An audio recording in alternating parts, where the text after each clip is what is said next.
ইসলামী bank news top 10। যথাযোগ্য মর্যাদা ও ধর্মীয় ভাব গাম্ভীর্যে জুমাতুল বিদা পালিত, মসজিদগুলোতে বিশেষ মোনাজাত। ডক্টর ইউনূসের চীন সফরে দেশটির সাথে বাংলাদেশের 9টি চুক্তি ও সমঝোতা স্মারক সই।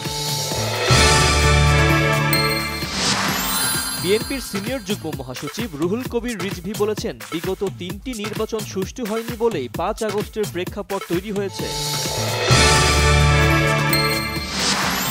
বিএনপির চেয়ারপারসনের পররাষ্ট্র বিষয়ক উপদেষ্টা কমিটির বিশেষ সহকারী ইঞ্জিনিয়ার ইশরাক হোসেন বলেছেন, তাকে মেয়র ঘোষণার মধ্য দিয়ে আইনি লড়াইয়ের একটি অনন্য উদাহরণ সৃষ্টি হয়েছে।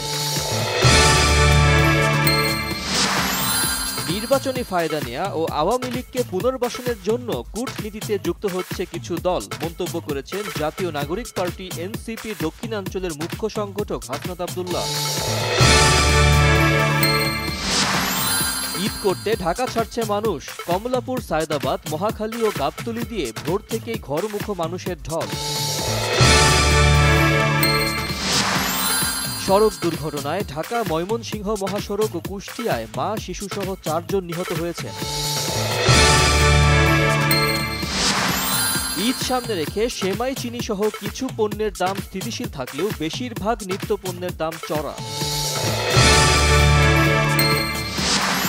ফিলিস্তিনিপন্থী বিক্ষোভকারীদের দমনে অন্তত 300 বিদেশি শিক্ষার্থীর ভিসা বাতিল করেছে যুক্তরাষ্ট্র।